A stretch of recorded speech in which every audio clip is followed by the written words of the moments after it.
Good morning. Happy Monday. My name is Jillian Conley. I'm the Vice President of Marketing for the CEO Woman, and I'm excited to be here today to talk with you a little bit about content pillar strategy. So if you're hopping on to watch us live, you might want to grab something to write with because this is really good, really important messaging. And I'm excited to deliver this for you.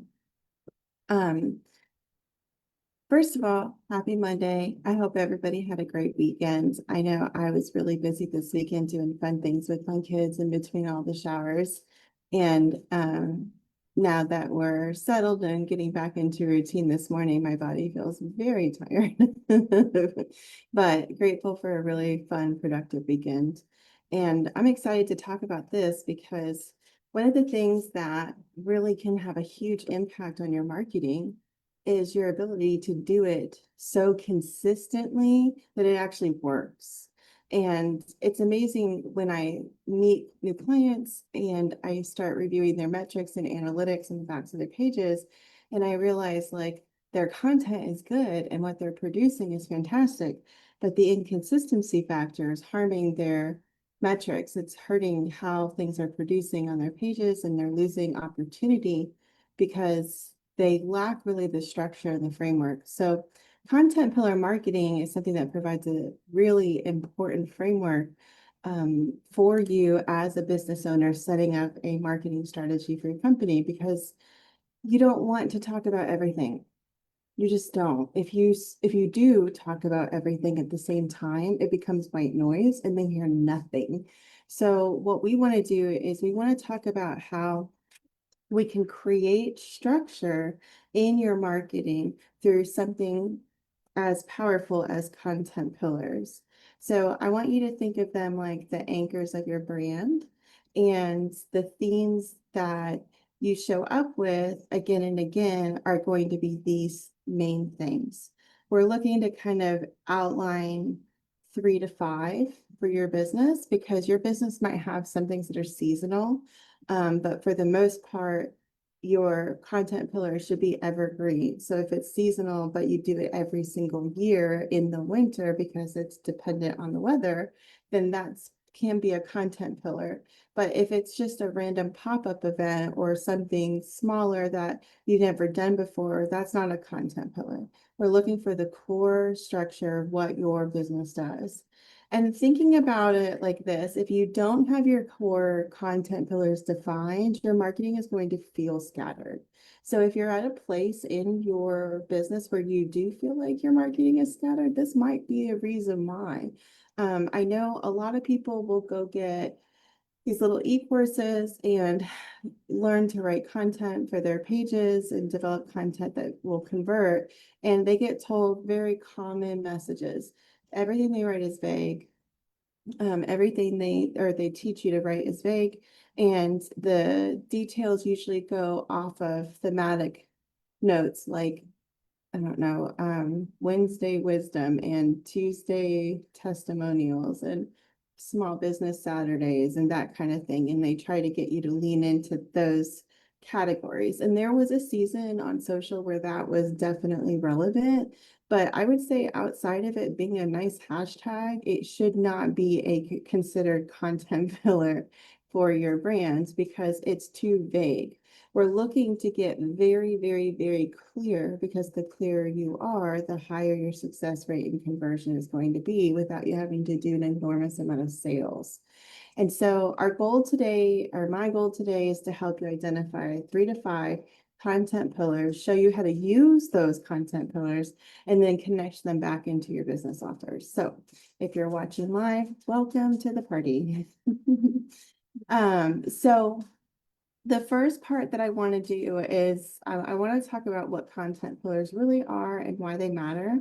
And if you're watching or watching the replay and you want to take notes, please feel free to grab a notebook, hit pause, and take some notes because this is really good information for you. Content pillars are the major themes that your business speaks consistently to. And it's not just a random topic, it's specific and strategic categories that connect your message with your marketing. And so each pillar should serve as it should serve a purpose, like it should educate or inspire or connect or convert your audience. And it should keep your brand recognizable and consistent, all of your content consistently aligned. So each pillar has to serve a purpose. And when your pillars do match your offers, your content will naturally lead people towards working with you without feeling like a car salesman, like not a car salesman, but like, you know what I mean? That was a terrible example, but we want you to not feel salesy. We don't want you to feel like old school, like people are forcing you to awkwardly buy their products. We want it to feel natural and organic. And so I want to give an example of how we do this at the CEO Woman. And so our focus here, our pillars are we have a business strategy, we have the communication and our community and collaboration, and then we have accountability and action. So it's like we do strategy, we do community, we do accountability. That's like our three high level pillars. Everything we do at that point, like if we start a program or if we have a new offer that we're putting together, needs to fall into one of these pillars. And if it doesn't, then it doesn't align with our messaging. It means it's going to cause brand confusion. And if we cause brand confusion, we'll lose because ambiguity detracts buying power. So business strategy, for example, reflects our women's business school.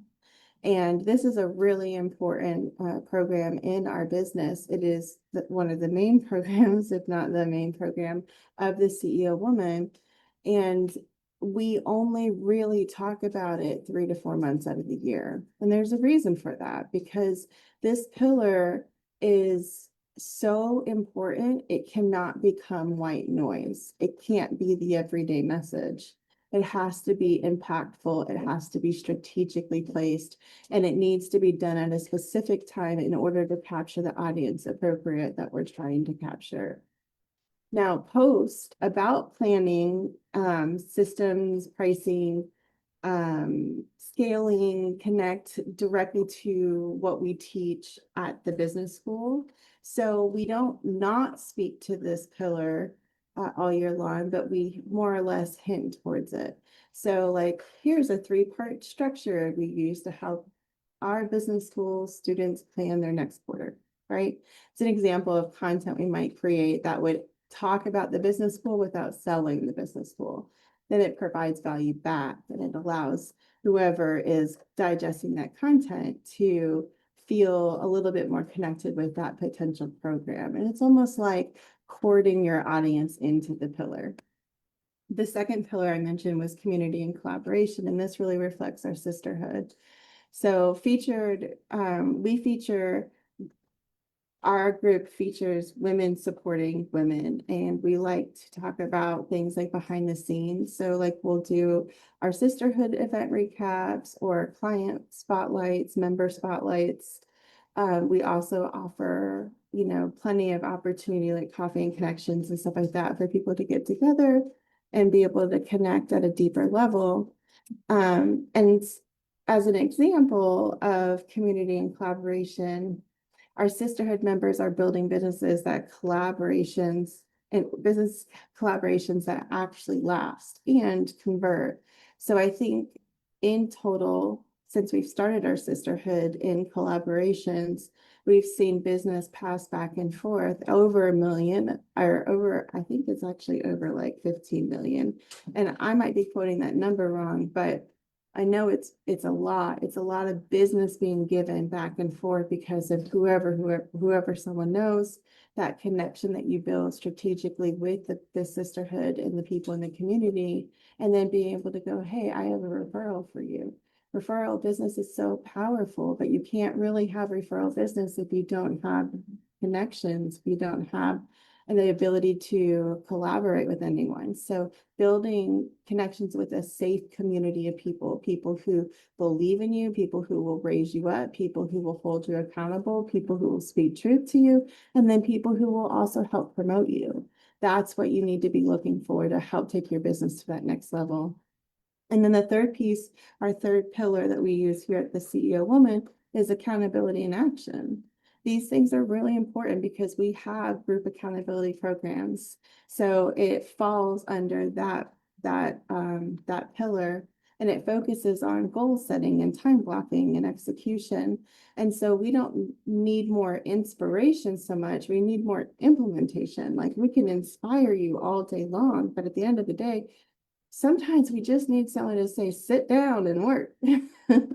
And that's okay, because we don't have to be everything for everyone all the time, including to ourselves. Sometimes we need a person to say, I'm holding space for you right now. Now is your time to work on the task that you've been dreading all week. And then also having an accountability group like what we offer here in our programs, our small group mastermind. The program allows you to really get closer to a small group of women so you can build trust and connection with them. But then you're able to say, hey, I'm stuck. I'm having a hard time here. I don't know how to get to this next place. And you get the immediate strategic coaching of, me and Tina when we're in the group with you. And then your peers who also have tons of experience, are brilliant women. And so when you start to really reflect on the messages you want to talk about in your business, like, they have to be really something you get passionate about, something you go, this is necessary. The community needs this. This is a driver behind our company, but in a way that we know that it has to be at the forefront of our messaging. So for us, we've got business strategy, community and collaboration, accountability and action. And then we also have my side of things with the marketing department. And we do one-on-one marketing coaching, which is fantastic. We also do done for you and done with you services.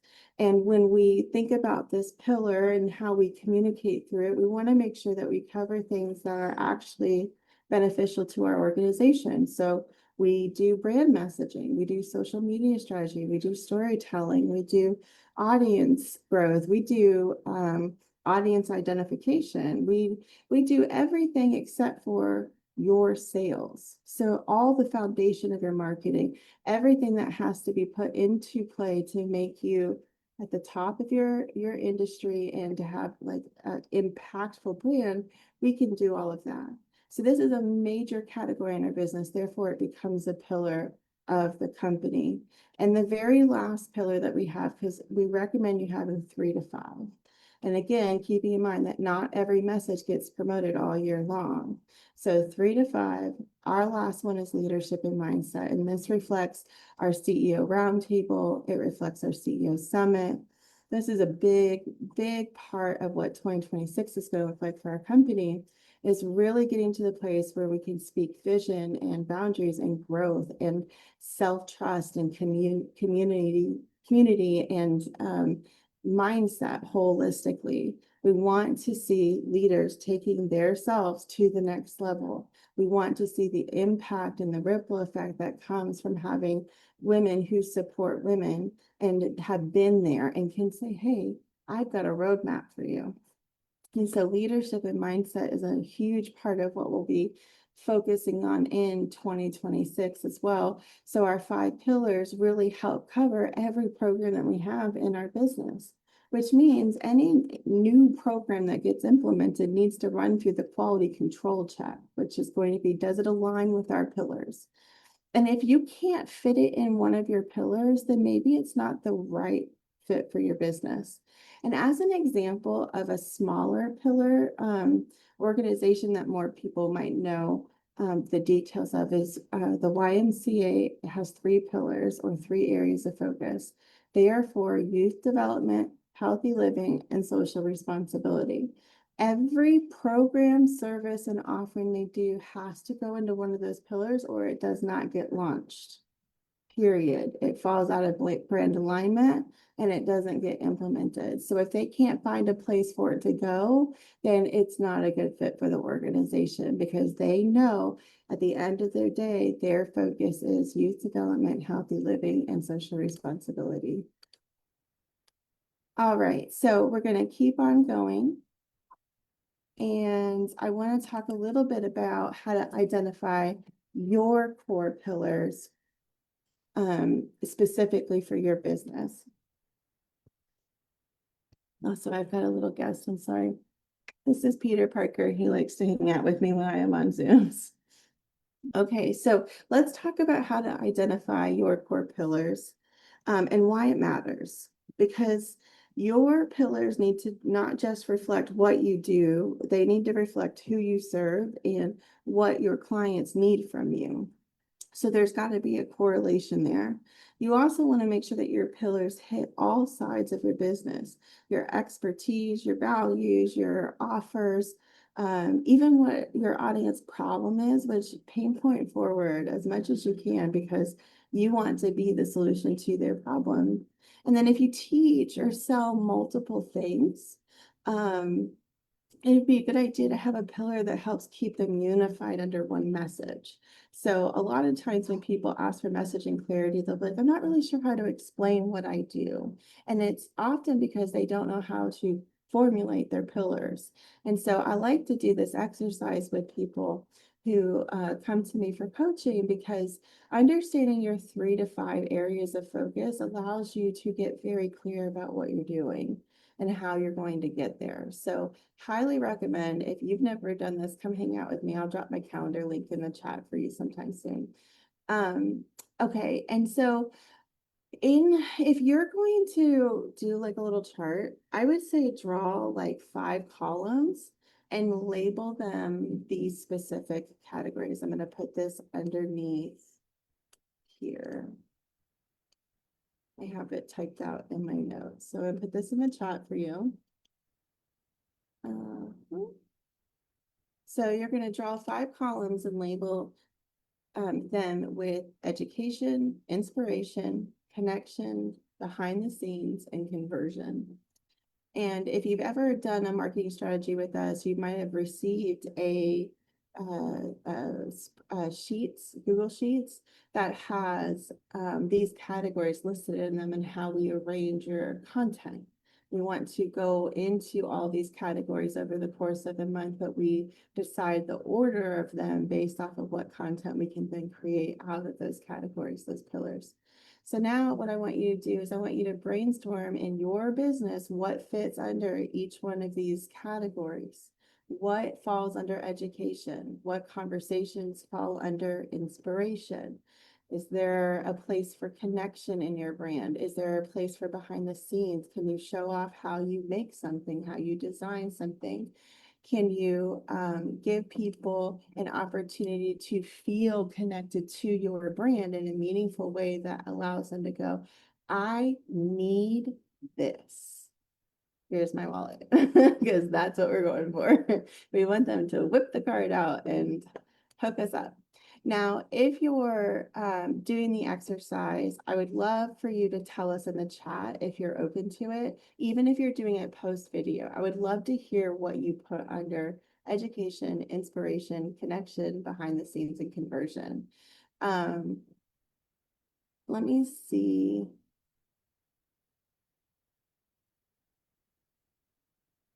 Yeah, okay. Sorry, I just wanted to make sure I wasn't missing anything on the chat. Hi, everyone who's watching. Um, if you are doing the exercise with us, I would just want to kind of like give some tips on what each category means, like what you could be thinking of. So education would be like sharing how-to videos, frameworks, like what we're doing is a framework. Any tools your client might need. It could be resources, free resources, other websites. But you would want to make sure that when you do educational content, that your content is like, here's 3 easy steps to pricing your services with profit, right? So like you want to make sure that whatever it is that you're becoming an educational authority on, you are able to deliver whatever it is that you're saying, but then that you're providing value. Having educational content is a give back to your community of people who follow you on social. Then inspiration would be like sharing wins that you have, lessons from your journey, and so on. Some of the most fun videos I've seen for inspiration on Instagram from small business owners is like, let's say they make soap and they sell soap. So they'll just have the video of their process of selling soap, and then the person does a voiceover on top of it and just said, I got the nicest review this week, and I just wanted to share it with you because you have no idea how much this means to my family and how every time I sell a bar of soap, I'm able to put my kids through dance lessons, and I'm able to give my kids, extra money to go to the book fair. And it's a little hobby that I have, but it has an impact when you buy. And then people are like, oh my gosh, right? Like they're like, I feel so connected to that. Like, of course I want to buy overpriced soap from some, mom who's taking time to create something for herself and for her family. And the thing is like, maybe it's not overpriced, but whatever the cost is, it becomes so moot at some point when you start understanding the story. And if you're like me, and I think a lot of small business owners are, because that's why we're small business owners, we like to support other small businesses. That's like a big part of who we are as people. And so finding ways to share stories. It could also be closing a new client. Feel free to share your story about how you've moved into working with another person. Can you co-brand with them? Can you use inspiration to help boost your content through and through? Connection. This is where you share your community moments, your values, your stories from like your clients. Connection is about making people feel like they can visualize themselves being in your brand essentially, or being involved in it in some way. I always feel like Tina does this a really good job because when we think about connectivity, she's constantly putting together virtual and in-person options to connect. And then she hosts quarterly things, monthly things, bi-weekly. Like there's always something going on. And when you're in a world that oftentimes feels very lonely, having a place that's safe, that gives you a point of connection, is just fantastic. And so whatever community you are a part of, is it one that will help you celebrate your wins? Or is it one that's going to feel like a competition? Because if it feels like a competition, it may not be the right fit for you. Behind the scenes would be like, pull back the curtain. Feel free to show them your process. Maybe the thing that you do is accounting. You're like, how could I possibly do that? Well, do everything except show the spreadsheet. Like you could show that you walking, making your cup of coffee, and then grabbing your, doing part of your morning routine, and then sitting at your desk, walking into your office, and then sitting at your desk and logging in, and just turn to the camera and just simply say, I'm so excited to care for your books today. It's a great day. Like positivity is contagious. Kindness is contagious. If you're funny, lean into that. If you're not funny, don't try to push yourself too hard. It might come out awkward. You don't want people to be afraid of your brand. But being behind the scenes is one of those things where you can do once a month, or once, really you could do it every week if you wanted to. And it has a big impact because people like to understand what you're doing and what is going on behind the scenes. And the last pillar, content pillar, is the conversion. So show people how they can work with you. Don't be afraid to ask for the sale. We don't want every single one of your social media posts to have a call to action to purchase something. They're never going to show up for you if you do that, but you do want them to have an opportunity to do this. And if you want my sales tactic, because I know how to do hard sales. I do not like that method, period. And I very much think that people need to be in choice when they buy things. And I'm not going to convince people to buy things because I don't think that's healthy. I think it's manipulative. So with all of that, how do I ever convert sales?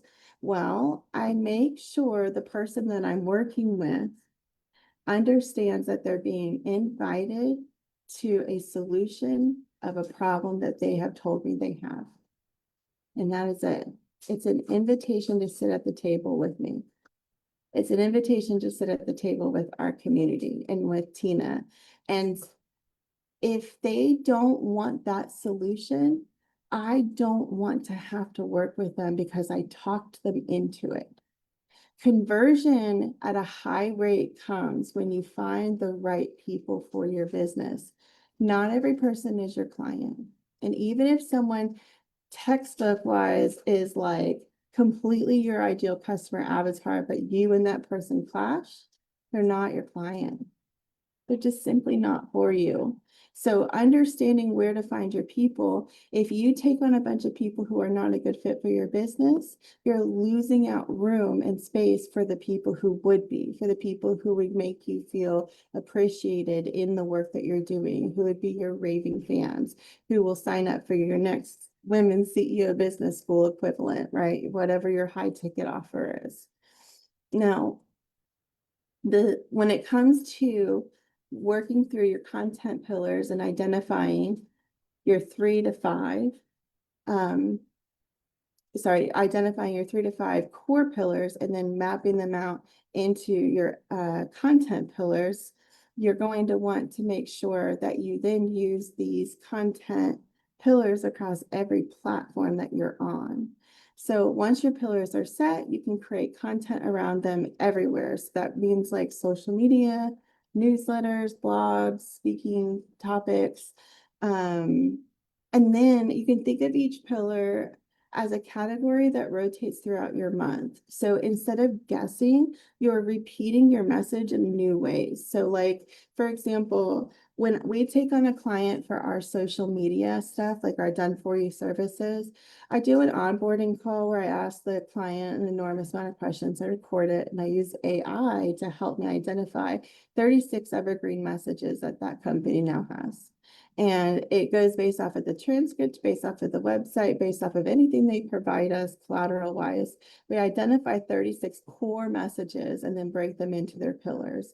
Once we have that done and we go through our systematic process of doing 12 posts a month, every month, well, 36 core messages told over the course of 3 months is 90 days worth of content. It's a whole quarter.